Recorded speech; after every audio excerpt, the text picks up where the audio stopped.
My name's Logan. Welcome back to the lecture hall. Today we're covering section 4.4, Indeterminate Forms and Leopital's rule. This says L'Hospital's rule, but it's French, so you pronounce it Leopital's. Something like that. Probably not that good because I don't speak French, but you know, something like Leopital's. So what if we had the function f of x is equal to ln of x over x minus 1? And then we wanted to take the limit as x approaches 1. What would we get? Well, we can just kind of plug it in, and we see ln of x is going to be equal to 0 over x minus 1. 1 minus 1 is 0. And we're like, well, that really isn't great, but let's try it. Let's just say, okay, let's try the limit as x approaches infinity of ln of x divided by x minus 1. Well, ln of infinity is infinity, right? Because ln is a diverging function. And so we get infinity over infinity. And we see, okay, these are indeterminate forms, right? These we don't get any information from these limits because we don't know. They're not defined numbers. When we get limits where we get a does not exist answer or an indeterminate form, which that means either 0 over 0 or infinity over infinity or negative infinity over infinity, whatever it may be, those are called indeterminate forms. And when we take the limit of those, well, we can't, and that's the problem.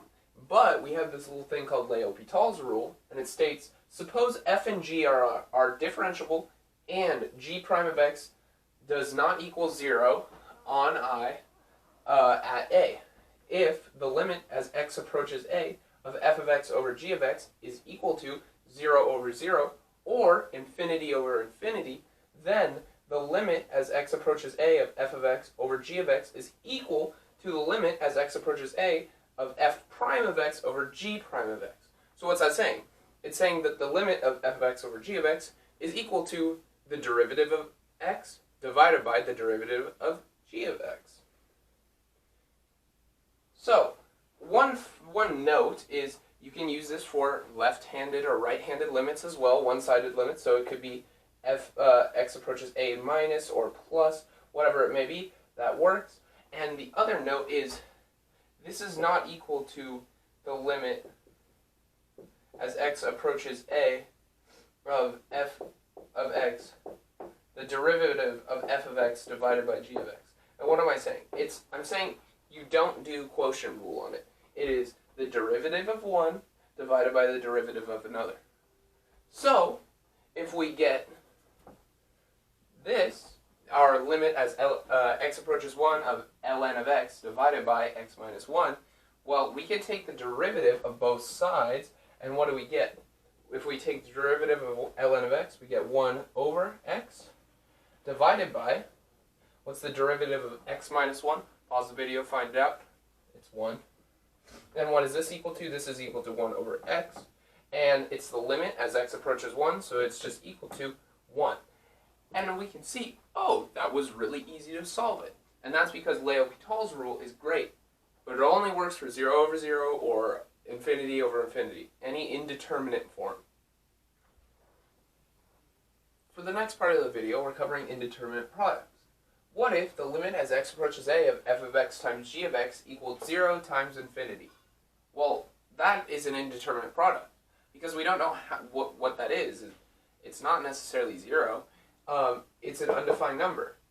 Well, we can change it up a little bit, because f of x times g of x is the same thing as saying f of x divided by 1 over g of x, right? Because you're just flipping it over, and if we can see, you know, this is equal to f of x times g of x. But why does this work? Or how does this change it? Well, 1 over infinity is equal to 0. The limit, well, I should say the limit as x approaches infinity of 1 over x is equal to 0. So then we get in the form 0 over 0, or if we said 1 over 0, that's equal to infinity, right? So then we would get that this f of x times 1 over g of x would equal 0 over 0, or infinity over infinity, and then we can do Leopital's rule on it. So let's see an example. Let's say we have the limit as x approaches 0 to the positive as for x times ln of x. We can rewrite that as ln of x over 1 over x, right? And then we just take the derivative now. Take the derivative on both. And this is equal to 1 over x, and that's ln of x. The derivative is 1 over x. And then the derivative of 1 over x, we use power rule, is going to be negative 1 over x squared, right? And what is this equal to? This is equal to 1 over x divided by negative 1 over x squared. Okay, well, what is that equal to? This is equal to 1 over x times x squared over 1 negative, and this we can cancel out 1x, cancel out the square, and this we just get is equal to negative x.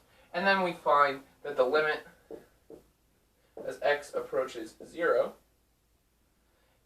from the positive is just going to be equal to 0. For the last part of the lecture, we're covering the indeterminate difference.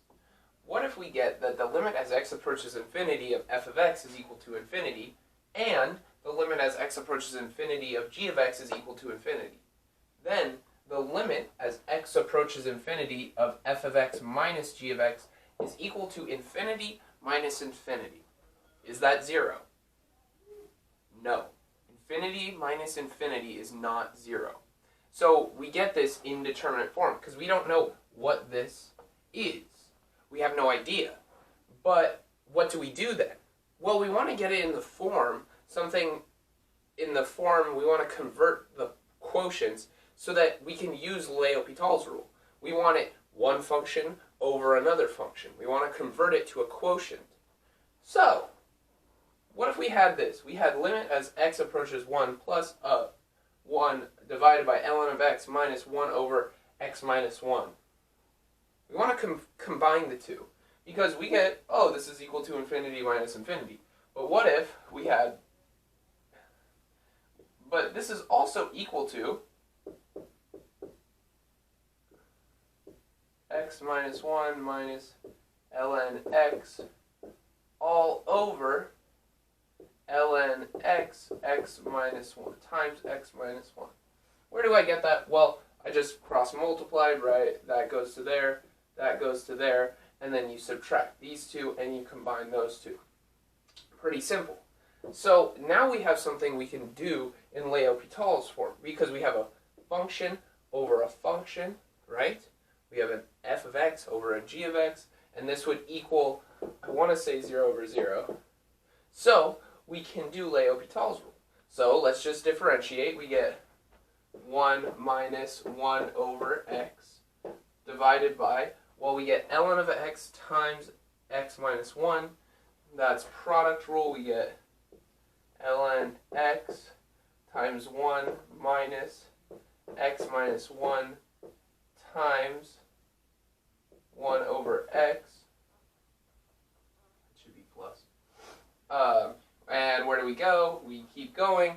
This is equal to 1 minus 1 over x over ln x ln x plus x over x minus 1 over x, and we keep going, and this is the limit as x approaches 1 plus x approaches 1 from the positive, so we know ln of x is equal to 0. We get 1 minus 1 over 1 is equal to 0, and we keep going, and we find that x over 1 over 1 minus 1 is equal to 0. We're like, wait, it's 0 over 0, 0 over 0 again. Well, that's stupid. But it's really not, because we still have two functions, and we get that they're in indeterminate form. And then we're like, wait, we can just run Leopital's rule again. Why can I say this? Because when using Leopital's rule, all that requires are indeterminate forms, either 0 over 0 or infinity over infinity. And what does that mean? Well, that means that it doesn't matter how many times we take the derivative of something. We can just keep repeating Leopital's rule until we find something that is not 0 over 0 or infinity over infinity. So let's just do it again. So we get limit x approaches 1 plus of 1 minus 1 over x divided by ln x plus x minus 1. And so we can take the derivative on both sides and we get negative 1 over x squared times negative 1. Where does the times negative 1 come from? It comes from power rule. So that's going to cancel out. And then we get 1 over x plus 1. And then we start plugging everything in because it's the limit as x approaches 1 plus. And we see that this is equal to, so that becomes a positive, and then we can get rid of that negative 1. And we get 1 over 1 squared over 1 over 1 plus 1, which is equal to 1 half. And then we get what our limit is equal to.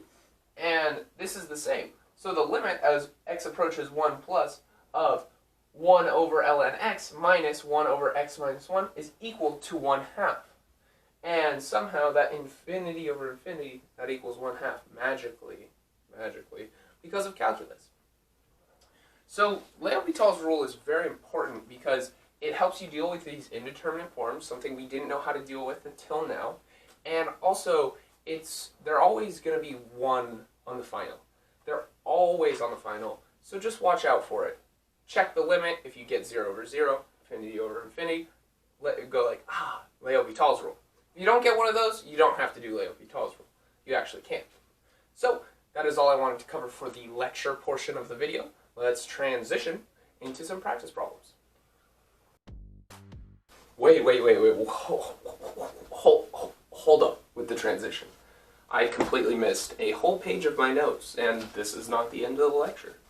Alright, so what if we had something that was limit as x approaches a of f of x to the g of x, and we had that the limit of f of x and the limit of f of x equaled 0 and the limit of g of x equaled 0, and we got 0 to the 0 power, an undefined thing, number. Or if we had limit of f of x equaled infinity and the limit of g of x equaled 0, then we get infinity to 0. Well, what is that? We don't know. Or if we got that the limit of f of x equals 1 and the limit of g of x equals infinity, and we got 1 to the infinity, that's another undefined number. Well, what we can do is we can translate this y equals f of x to the g of x. That's the same thing as saying ln of y is equal to g of x times ln of f of x. And then we can say ln of y is equal to ln of f of x divided by 1 over g of x. And then we can do Leopital's rule, because we'll get something either 0 over 0 or infinity over infinity or whatever it may be.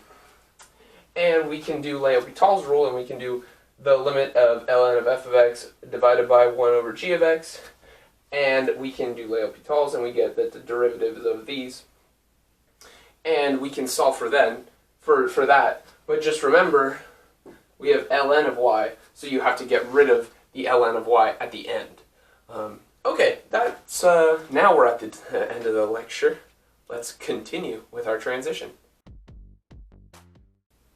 For the practice problems, we're doing number 8 and number 47, and it's, well, what are we supposed to do? It says, use Leopital's rule when necessary. So it's find out, is it an indeterminate form, and then do Leopital's rule.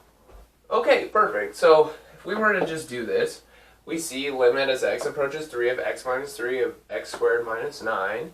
Well, that's 3 minus 3 over 9 minus 9, and we're like, hey, it equals 0 over 0. Perfect. We can do Leopital's rule, right? Hold on. What is x squared minus 9? X squared minus 9 is x minus 3, x plus 3. And so this is x minus 3. This is equivalent to saying lim So x approaches 3 of x minus 3 over x plus 3. Okay, well, we cancel that with that. Then we get that it's equal to lim x approaches 3 of 1 over x plus 3. We're like, oh, well that's 1 over 3 plus 3, which is equal to 1 over 1/6. And that's our limit. And we're like, wait, we didn't use Leopital's rule. And that's because we didn't have to. Because, yes, initially we got 0 over 0, but we could factor this out, and then we get this result, our 1/6. So this is a case where we would not use Leopital's rule. Okay, now on to the next question, number 47, a good problem, I think. What is this? This is 47, limit as x approaches infinity, x cubed e to the negative x squared. Well, we do some calculations, we just plug in infinity, what do we get? We get infinity times 0. That's an indeterminate product right there. Well, and then what do? We can just change our product into a quotient, and we can just do lim as x approaches infinity of x cubed over, well, we know this is e to the negative x squared, so this is just e to the x squared. Okay, that's not too bad. And now, what do we get? We get infinity over infinity. Okay, now we can do Leopital's. So, we shall start. We get 3x squared over 2x e to the x squared. Why do I say 2x e to the x squared? Well, that is because lim carries over. That is because chain rule. So the derivative of e to the x is just, or I should say, the derivative of e to the u is equal to e to the u times u prime, right? So x squared, the derivative of that is 2x. And then we're like, okay, what do we get? This is equal to 3x squared over x e to the x squared, 2x e to the x squared. Well, we can cancel out that x and we can cancel out that square. We get 3x over e to the x squared, the limit, and that's equal to infinity over infinity. It's like, ah, crap. So we got to do it again. So we do lim as x approaches infinity of derivative of 3x is 3. Derivative of e to the x squared is 2x e to the x squared. And then I had dropped this 2 over here, so this should be a 4 instead of a 2. And so we get this is equal to lim as x approaches infinity of 3/4 1 over e to the x squared. Well, what is that equal to? That's just equal to 0. Because e to the x squared goes to infinity, so 1 over e to the x squared is just going to go to 0. And then we find that e to the negative x squared grows faster than x cubed. And why am I saying this? Well, this 0 beat the infinity, the infinity as it's going, so we can see that while, yes, this may go to infinity, this one is bigger, which means that it will go to 0 in the end, the limit of these two. So, that is all I wanted to cover in this video. Again, my name was Logan. Thanks for watching. Have a great day.